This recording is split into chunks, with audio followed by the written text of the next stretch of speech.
Oh, well, StreamYard's telling us it's showtime. So, oh wait, just kidding. No, it's not. Now, Now it's showtime. now it's showtime. Happy Friday, brother. Happy Friday, God. How you doing, baby? Living the dream as always. Whoops, sorry about that. Let me start with this because we are welcoming on a very fine guest in just a few moments who I'm very excited to talk to. However, obviously we all know OJ died just a few days ago, right? The last seismic OJ event came when? 1994 with the white Bronco chase. Do you know what else happened in 1994? You weren't born yet. I wasn't, but I know there was an earthquake, and I know the Knicks were in the finals, and I know the Rangers were the best team in the league. So here we are. Rangers just won the President's Trophy as best team in the league. The Knicks are the number 2 seed, as they were in 1994. And once again, it's the summer of OJ. So all I'm saying is I could feel the magic in the air with what's about to happen in New York right now. That's all I'm saying. You saying history gonna repeat itself? History is repeating itself is what I'm saying, my brother. Y'all heard it here first from Hank. History is going to repeat itself. I'm going to take some of my coins and use it on FanDuel. Yeah. If you saying that. Yeah, I don't know, man. I think history is repeating itself as we've witnessed. But can you answer this question? 2 truths and a lie, please. Okay. Let me read it for those in case we have a radio audience in this one. But 2 truths and a lie, basketball edition. Number 1, DeJuan Blair played his entire NBA career with no ACLs. I actually heard that before. Okay, so you know that is the truth. There you go. Number 2, Michael Jordan was born on the same day as Wilt's 100-point game. And number 3, Manute Bol made more 3-pointers in a single game than Steve Kerr ever did. Michael Jordan was born in February, and Wilt 100-point game was in March. But Manute Bol making more threes than Steve Kerr. I never heard about Manute Bol shooting that many threes, but I know for a fact Michael Jordan and Wilt's game wasn't the same day. That's a fact. That's a lie. That's a lie. Yeah, well done. Your reasoning for that one is crazy because I cannot. First of all, I'm of the opinion that Wilt's 100-point game allegedly happened, but the fact that you know it happened or allegedly happened in March and not February, and that's what gave it away. Like, good on you. That's weirdly good ball knowledge, but well done. You're correct. That's funny as shit because my son said that never happened in Hank's eyes, y'all. Yeah, well, all right. Moving on. Number 1. 2 truths and a lie. Wilt Chamberlain never fouled out in his entire career. A lot of Wilt in this. Number 2. A vote to change the name of the New Jersey Nets to the Swamp Dragons passed 26-1 in the 90s. And number 3. LeBron has been in 3 films. Which is the lie? LeBron has been in 3 films because I've seen them all. Okay. Wilt never fouled out in his entire career. That's like hard to believe, but everybody was so bad back then. I mean, not so bad, but not as good as him. A vote to change the name of the New Jersey Nets to the Swamp Dragons 26 in the 90s. I'm going to say that shit is a fucking lie right there. Oh my gosh, I'm so sorry to tell you the lie is in fact that LeBron has only been in 2 films. He has not been in 3 films. He's been in Hold up. He's been in Trainwreck. That's 1. He was in the movie just the other day with Space the Jam. Illuminati and Kid Cudi. No, that doesn't count. Why that don't count? And Space Jam. He has, in Space Jam, he has 2 official acting credits, and it's Space Jam and Trainwreck. Oh, shit. So we're not counting the movie he just did the other day. We are not. All right, moving on. Last one. Hopefully we'll have our guest coming on here in just a moment, but last one. 2 truths and a lie. Number 1, the Minneapolis Lakers have more playoff appearances than the Minnesota Timberwolves. Ooh. Number 2, Wilt Chamberlain averaged 48.5 minutes per game over a season. Kind of crazy given there are only 48 minutes in an NBA game. And number 3, Michael Jordan wore 4 jersey numbers throughout his career, which is 5. Hmm? It says Michael Jordan wore 5 jersey numbers throughout his career. 5, excuse me. Okay, are we counting Olympics? Yep. Okay.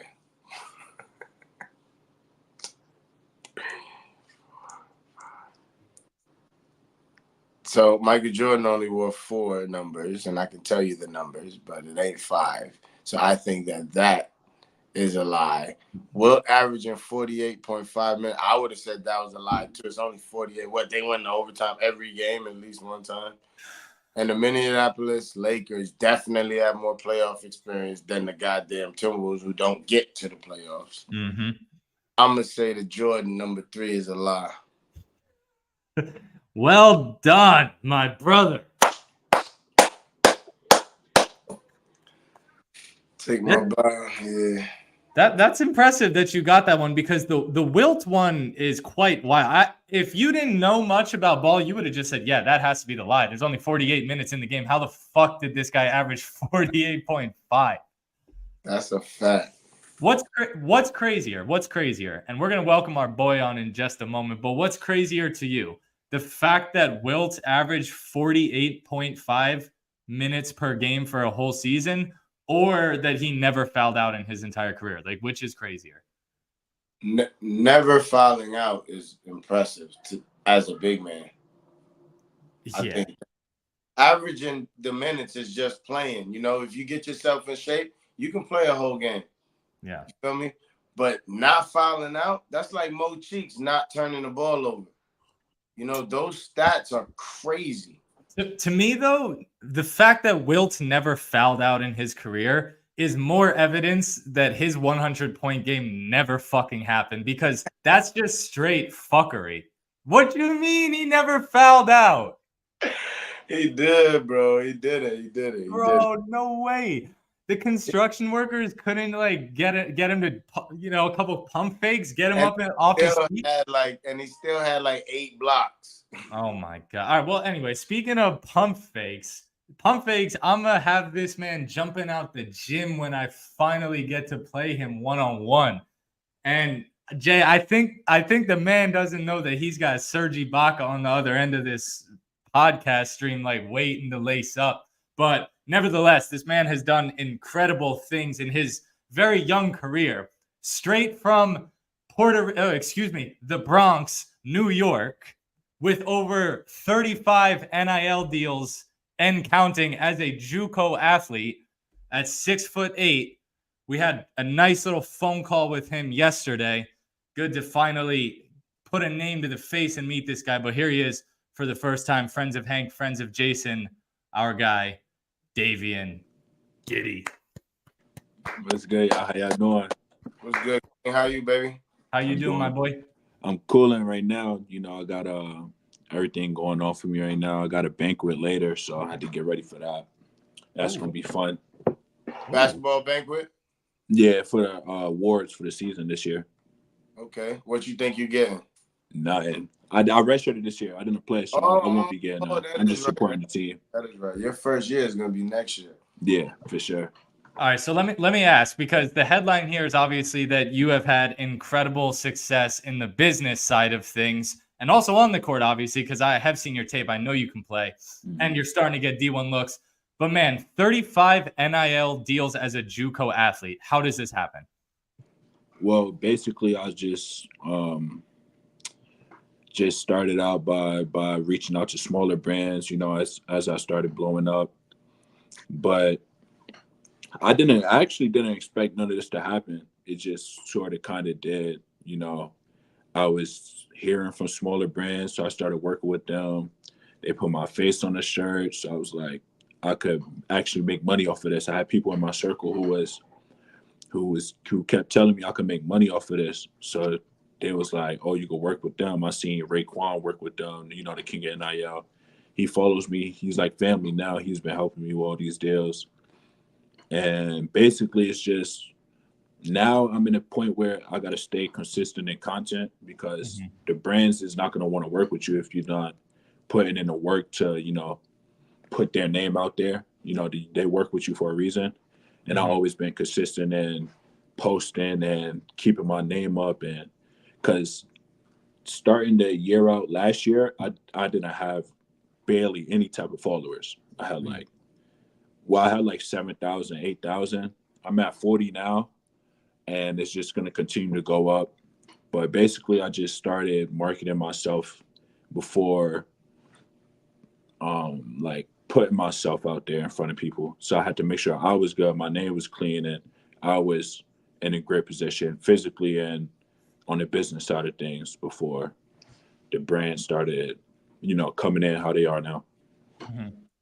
Jay, go ahead. So the brand partnership deals, right? They're different from NIL deals. Yeah, most of them. So Used. So explain, because NIL, the name, image, likeness deals, those deals come straight from the colleges itself that have a collective. So explain what the brand partnership is with tying it all in together. All right, so basically, you know, obviously I'm not at a big school, big name school. I'm at a JUCO school, you know. So the school itself don't, like, even my coach came to me, my head coach came to me. He was like, he had no idea what I'm doing. Like he didn't know any like what type of information whatsoever. So it's like the school itself isn't bringing that. I am. So it's like the brand partnerships deals are basically they're working with me. Like the brand itself is coming to me, like whether it's the CEO or brand like head of social marketing, they will come to me, email me, and basically just they see what I was doing, they like the content I'm putting out, and some of the deals are here, we're gonna give you a code, or some of the deals is like the recently like True High Vitamins where I signed a contract, and that's directly just for me, not the college, it's just me. So it's basically I was independent for a while. Now I have an NIL agent, and he helps me with most of these deals. And so the difference between brand partnerships and NIL, you know, I think, you know, NIL is like more of a contract. You know, schools do that. You know, it's NIL money. They got NIL money built for you. The brand partnerships come with like my name itself tied to the company. So it's like I'm working with them in the influencer content creating space, you know, trying to promote the brand and get more people to buy it, basically. Yeah. And they put me in a good position to do that. Yeah. What do you think when you see people like Caitlin Clark just raking it in on NIL, like guys like Caleb Williams, Jared McCain? What do you think? Do you think overall in general it's really good for the sport? I'm assuming you do. Yeah, I mean, players like hers, and I mean, I wish I was like Caitlin Clark. Shit, I wish I was like Caitlin at Iowa getting all that money, because I know, especially like players like her, you got Angel Reese, Floyd, like all these big time players, all that NIL money. I wish I was in a position to do that, but I feel like it's just a great opportunity.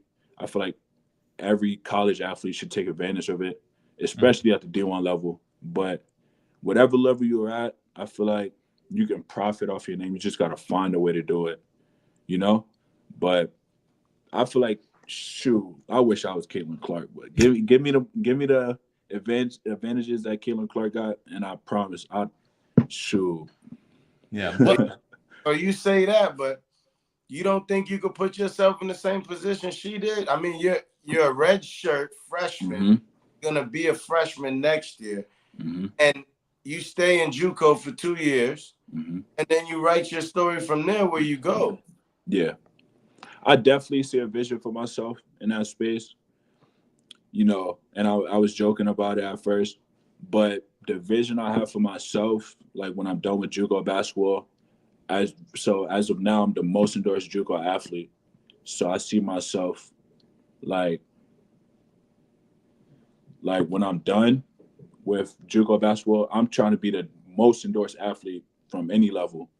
So I'm trying to knock off those, you know, Bronny James or Shador Sanders, you know, the big time names in the NIL space. I'm trying to be up there with them in terms of deals, and not just the amount of deals, but also the amount of money that I will be making. So I'm trying to get up there with them.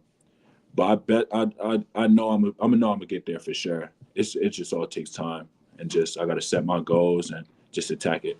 Yeah, I have a question because you're very much in the basketball and business world, obviously, but you're also have just thrusted yourself into like the creator world. And as someone who's also in the creator world, Jason as well, like there's very much an initial fear that you kind of have to get over when you start recording yourself and putting yourself on camera and like throwing your name out there and throwing photos, videos of yourself out there, constantly having a camera in front of you, having to deliver for content for partners. Like there's a fear and a stress that comes with that. What's your message to like up and coming hoopers, but also people who want to be thriving in this world of NIL the way you have about getting over that fear? Basically, because I had that fear, I still had it a couple months ago. Especially being an athlete creator is very hard. I'm not going to sit here and tell you it's easy.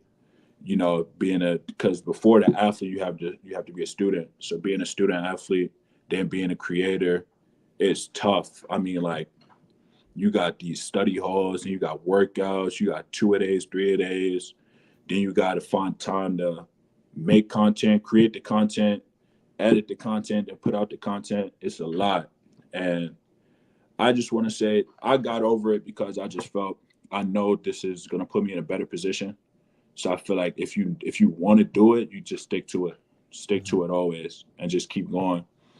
Like, just put it on like a backpack and just what helps me most is really just writing out my day. I know the type of videos I'm gonna make. I know how long it's gonna take. So I just write it out and I just attack it. So I feel like if you have a fear of being in that creative space, just know that there's always going to be a positive outcome if you stay true to yourself and you stay consistent to the grind. I love that. So you write out your goals every day? Yeah, but yeah, actually. What'd you write today? I got the book, I got all that.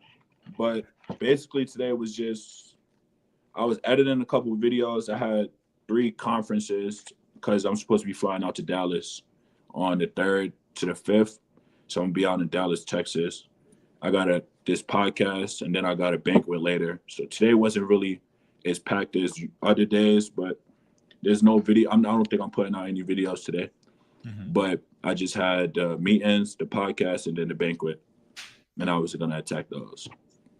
I love that. They say people, I mean, and it sounds so cheesy and obvious, but people who write down their goals literally are more successful in life. Like, it's kind of like that simple, isn't it? Yeah. I have books over here. I can show you some shit I wrote down. Yeah. All that shit happened for me, God. That shit worked. Yeah. Facts. Yeah. Last one from me, though, before we get you out of here. Knicks are winning the finals, yeah? Yeah, for sure. Hey, my boy Jalen Brunson gonna get it done for me. Trust. He's gonna get it done. We making sure we take that clip. Make sure you take that. Hey.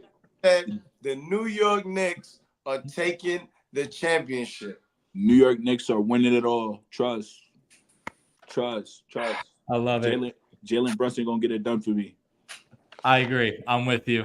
Davion Guity, absolute pleasure. Thank you so much for dropping by. I look forward to having you again soon and following your journey because you're awesome, dude.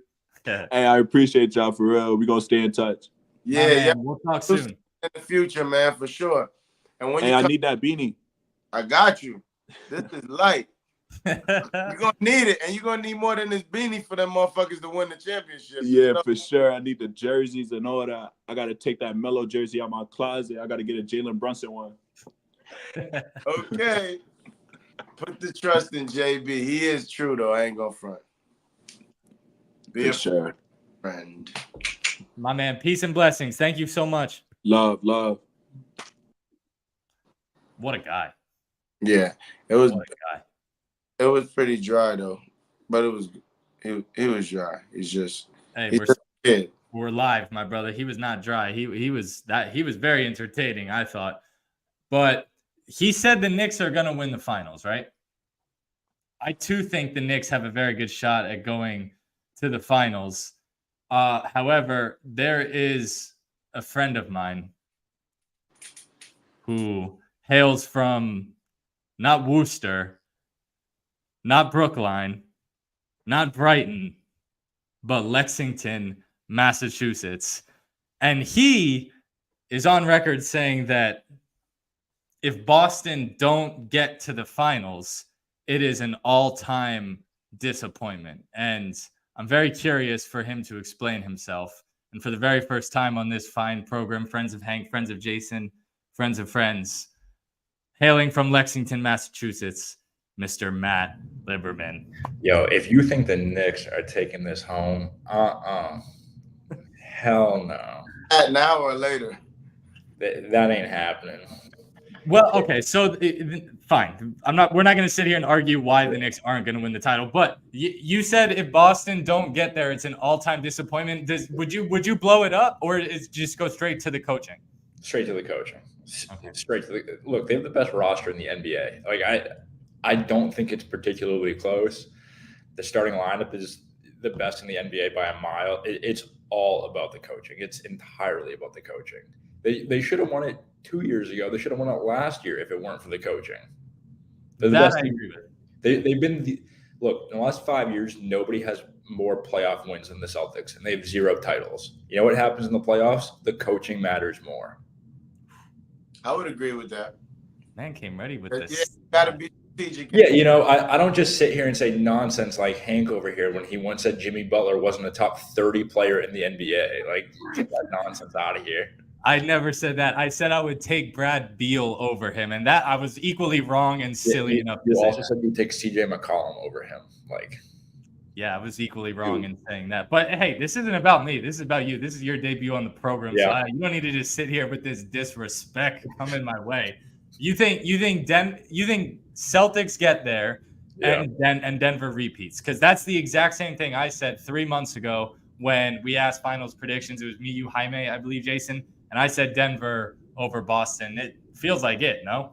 Yeah, I mean, look, they played in the regular season really close. Not that the regular season matters all that much, but, like, there's just something about that Denver team. I trust Malone way more than I trust Missoula when it comes to crunch time. Like, again, the Celtics have a better roster, but, like, that Denver roster is just constructed perfectly. They know how to run their offense perfectly. They don't play a ton of defense, but, like, if they're beating you down and, look, as much as we talk about the elevation, like, the elevation's a factor.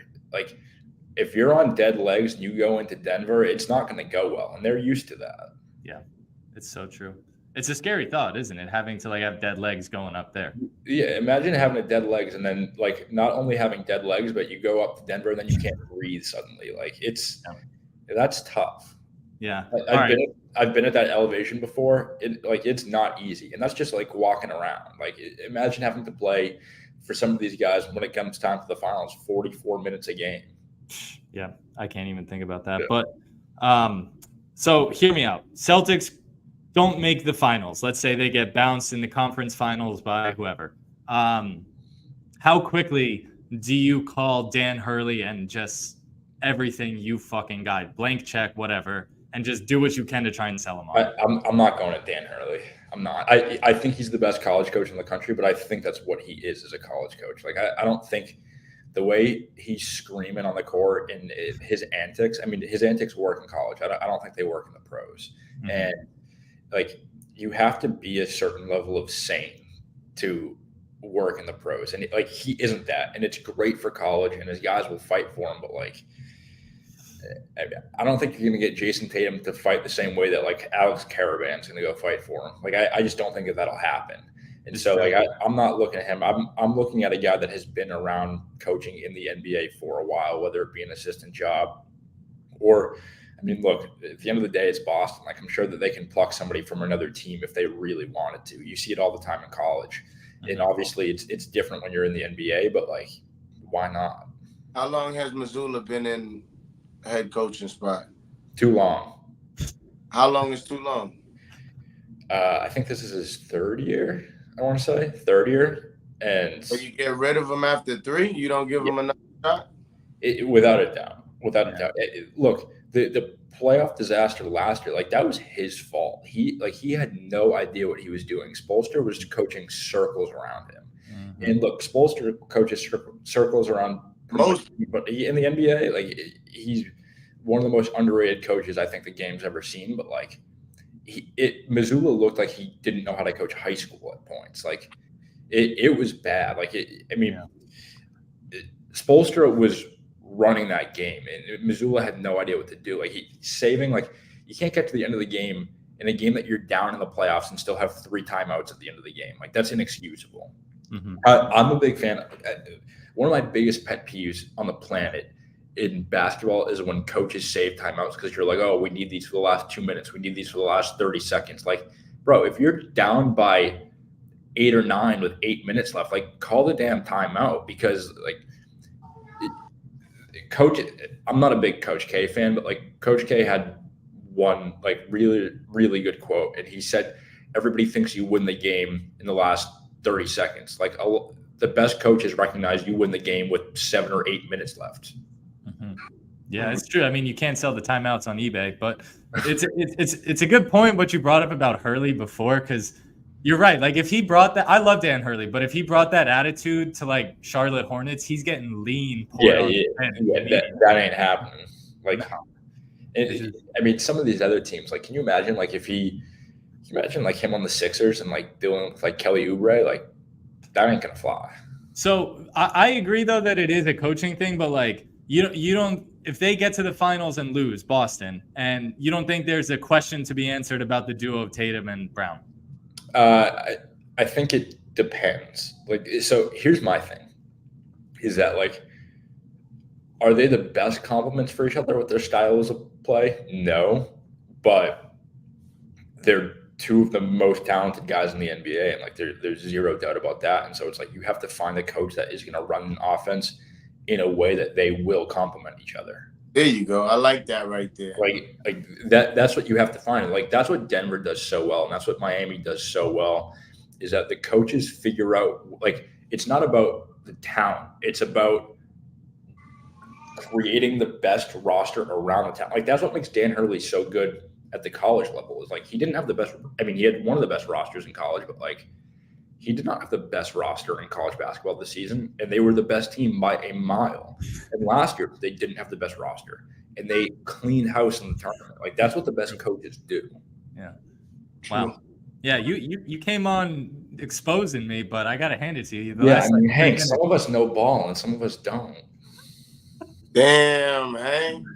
Yeah, it's been far too long since we've had you on here. I don't know why we waited this long for you to make your debut, but thanks as always for the time. Enjoy Times Square. I know you're up there on the 31st floor, enjoying a nice afternoon in the world's best city. So go enjoy the weekend. Enjoy the Ryan Garcia Devin Haney fight, in which our boy just missed weight for, but I'll be there live in color to witness it. But thank you for stopping by, Matt. Take care, guys. Have a good rest of your day.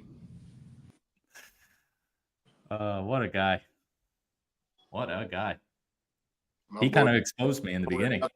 He said get rid of Missoula. Yeah, I don't think he's wrong. But any closing thoughts before we sign off here? Coming up on 30 minutes here on a Friday. Give him one more shot. That's my closing thoughts. Yeah, I don't know. You're a nice guy. See, I'm not a nice guy like that. Jalen Brunson. My spine is just like tingling thinking about how rocking the Garden is about to be for Rangers and Knicks. Oh my god. Yo, make sure you take some dope footage at that fight. Yeah, I got Haney by third round knockout.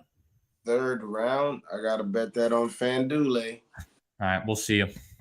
Peace.